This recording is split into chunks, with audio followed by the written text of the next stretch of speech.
Assalamualaikum warahmatullahi wabarakatuh. Alhamdulillah, mudah-mudahan kita senantiasa selalu diberikan kesehatan, taufik, rahmat, dan kekuatan sehingga kita tetap selalu istiqomah dalam melaksanakan segala perintahnya dan menjauhi segala larangannya. Dan salam sejahtera, salam sehat selalu buat saudara-saudara kita semua. Alhamdulillah, kali ini temanya kita membedah lagi gedung dari saudara kita, member kita, yang tepatnya lokasinya berada di Bulukumba. Ukuran gedungnya 4x6, 3 lantai. Ya, kasusnya sama, tidak kurang produktif atau stagnan. Umur usia gedung kalau tidak salah sudah lebih setahun lah, saya tidak menggali informasi yang jelas, lebih daripada setahun.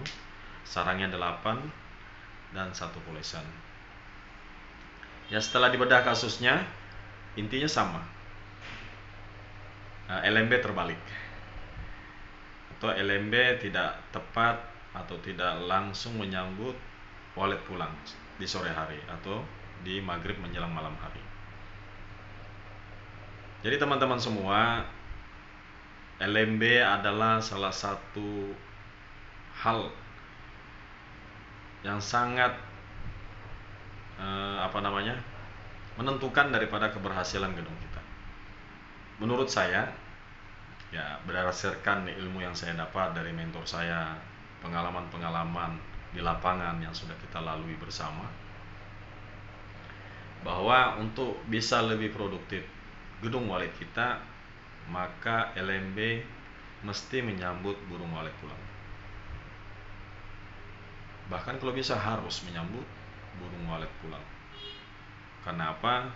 Karena posisi LMB ini nanti menentukan poidnya gedung, lar gedung, penyekatan, penataan suara, penataan cahaya, penataan Twitter tarik, Twitter poid, dan sebagainya.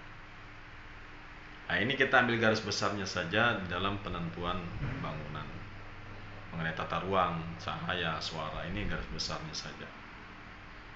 Ya, selama ini kasus-kasus yang saya hadapin hasil daripada konsultasi teman-teman, semua bermuara pada ujung-ujung tidak tepatnya membaca dari arah mana burung walet pulang. Memang sih di lain ilmu yang lain saya menyampaikan, saya bisa saja mengambil keputusan menempatkan LMB tidak di burung walet pulang.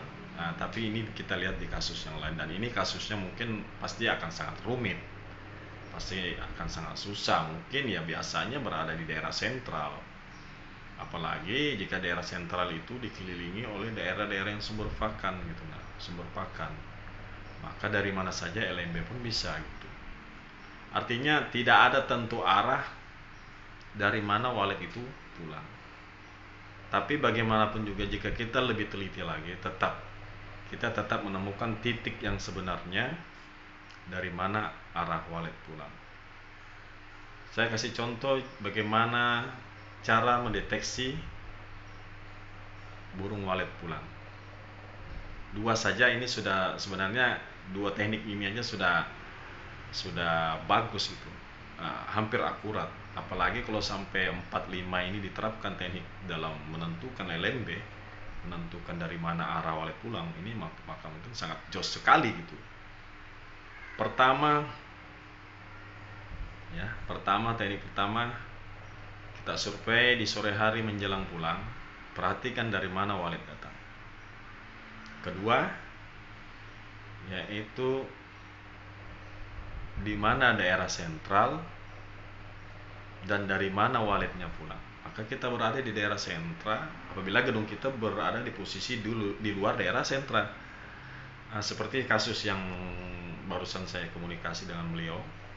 Rencananya beliau ingin melakukan penanganan khusus sih. Ya, cuma saya katakan Bapak lebih baik mempertimbangkan dulu syarat-syaratnya. Ya, kita harus menjauh daripada gedung kita. Bisa saja mungkin besok setelah sholat subuh kita keluar lagi, kita perhatikan daerah sentra itu daerah mana, kita ikutin walet itu kemana perginya.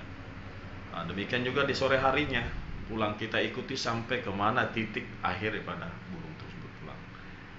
Ya paling tidak survei 3, 4, 5 hari ini maka akan lebih akurat.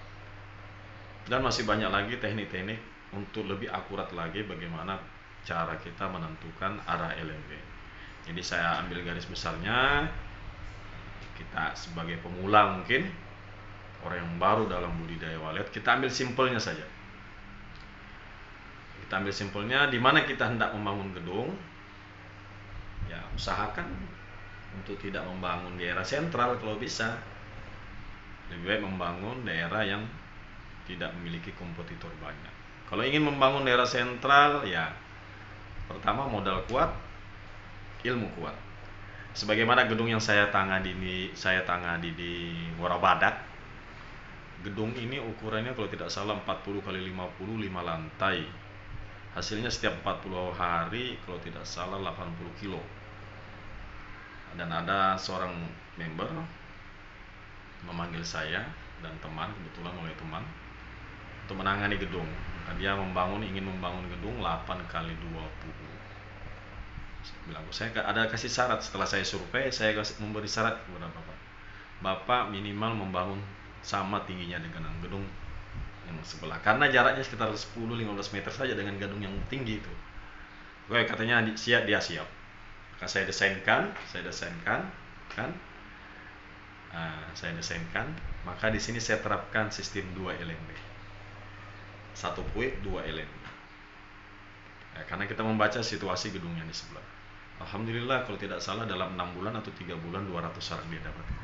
Nah, ini bagaimana cara membaca situasi yang tepat. Soalnya kita lanjut ke tema yang tadi, pembahasan untuk gedung 4x6.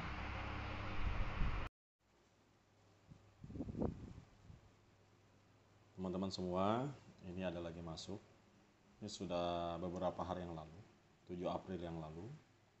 Ada pertanyaan seperti ini mengenai RBW-nya.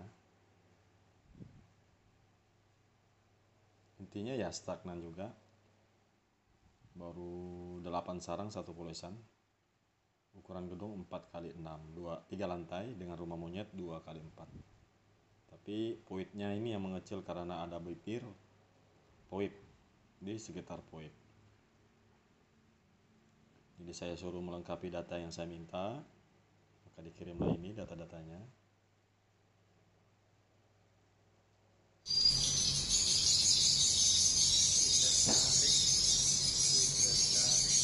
Seperti ini gedung.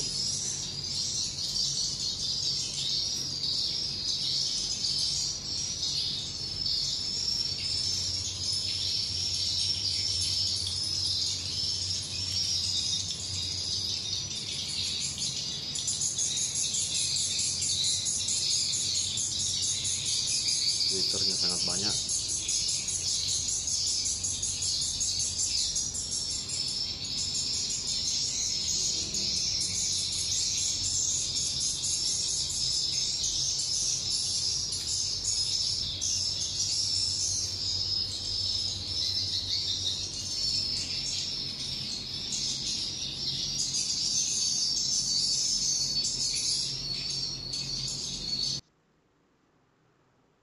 Next.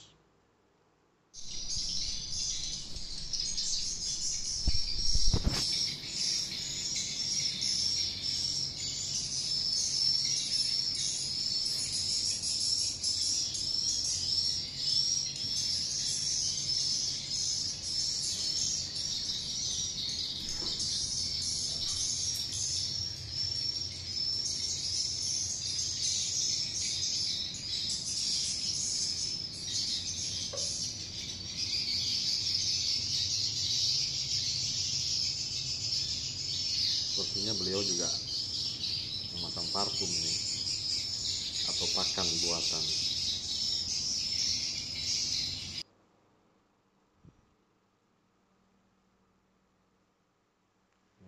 Kondisi di poid.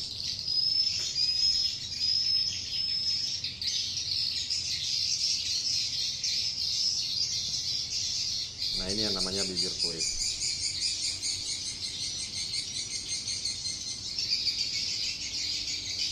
sebaiknya bibir void dihindari.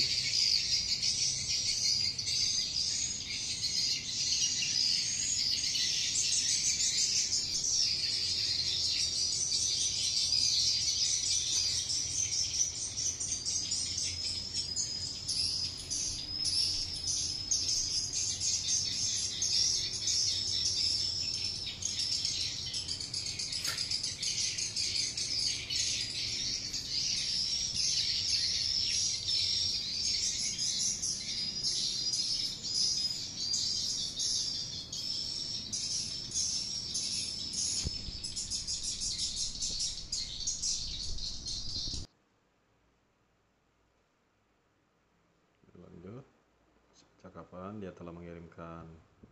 Lokasinya berada di Bulukumba, gedung 4x6, 3 lantai.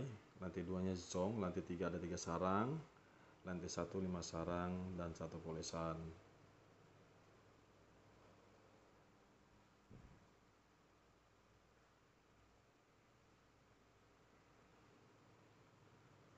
Seperti itulah percakapan kami dengan beliau. Maka jadi pada intinya gedungnya itu LMB-nya tidak menyambut burung pulang. Terus solusinya apa? Kan ini gedung kecil, jadi kita tidak mungkin memindahkan puitnya di depan atau membuat LMB baru tapi tetap puitnya di belakang, ya kan? Jadi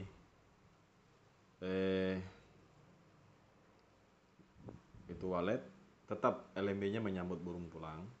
Jadi rumah monyet itu dibesarkan dengan ukuran 3x4 dan kita besarkan juga LMB ukurannya 70x150.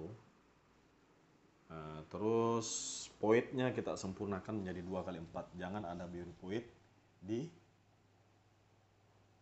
lantai poit. Oke ya, kita lihat video dari selanjutnya.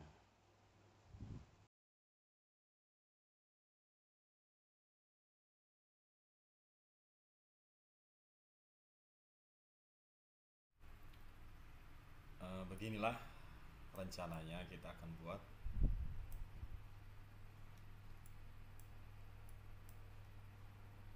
Ini jos. Gedung saya dulu sempat seperti ini.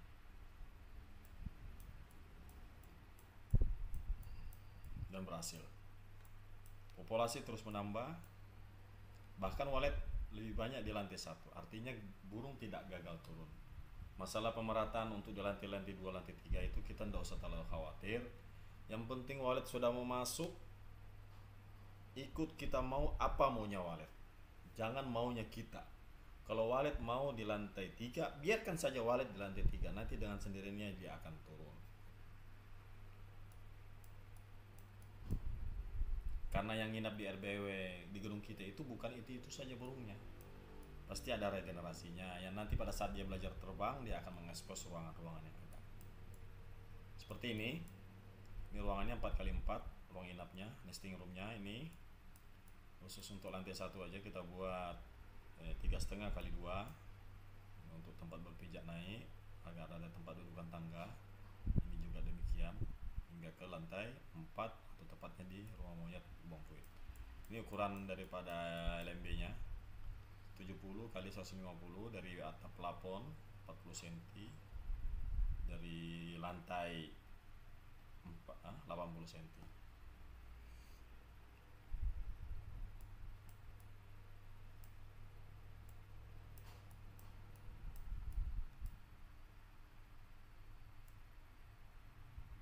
Seperti ini. Boleh memberi kolam di bawah, boleh.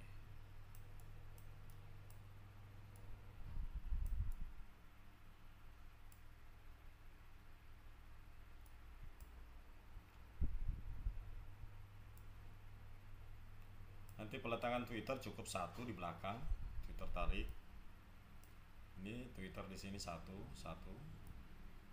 di sini 1, di sini 1.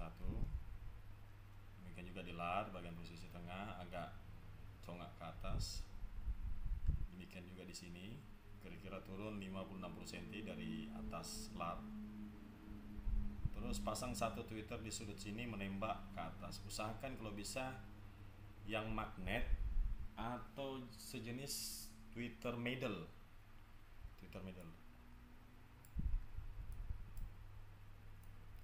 Twitter salon MP3 itu sangat baik. Cuma ya tidak mampu bertahan lama dan ampli juga kasihan. Karena dia magnet. Tentunya saya belum pernah membahas bagaimana cara menggunakan Twitter panggil menggunakan speaker middle atau speaker yang sering digunakan untuk MP3 saku. Nah, itu sangat bagus untuk suara panggil. Cuma hanya saja perawatan yang lebih susah karena mudah rusak, mudah termakan oleh cuaca. Karena dia kan masih lapisan kertas gitu, tidak ada yang dari kayak Vizio dari plastik, tidak. Apa alasannya menggunakan itu? Ada alasannya. Nanti kita bahas untuk sesi-sesi selanjutnya. Maka dari itu setiap nonton video saya jangan di skip, tonton sampai habis, karena setidaknya di antara selang-selang waktu tersebut saya ada masukkan ilmu-ilmu baru, teknik-teknik baru yang saya sampaikan melalui lisan saya sampaikan secara bertahap. Jadi begini saudara, jadi kenapa saya putuskan begini, semua hasil pengamatan, semua berhasilkan hasil pengamatan. Walaupun saya tidak berada di lokasi, tapi saya meminta Sherlock lokasi. Saya buka di program Google Ads saya, sehingga saya bisa melihat 3 dimensi di sekitar lokasi koordinat titik tersebut. Nah, terus minta keterangan kanan, kiri, utara, muka, belakang, seperti apa kondisinya, sesuaikan dengan hasil pengamatan kita melalui sistem foto satelit, video satelit, udara. Itulah gunanya kalau pernah kerja di konsultan. Jadi biar tidak pernah ke lapangan, yang penting tahu titik koordinat, kita sudah bisa tahu baru maunya orang itu seperti ini, gedungnya itu seperti ini. Apabila yang di-share video lain dengan titik yang lain, kita bisa tahu bahwa orang ini jujur atau tidak, atau bohong atau tidak, karena mudah sekali dilacak. Ya demikianlah apa yang saya sampaikan. Setelah ini nanti ada saya kirimkan foto-foto videonya yang 3 dimensinya. Jangan lupa untuk like, comment, share, dan subscribe. Sekian, terima kasih. Assalamualaikum warahmatullahi wabarakatuh.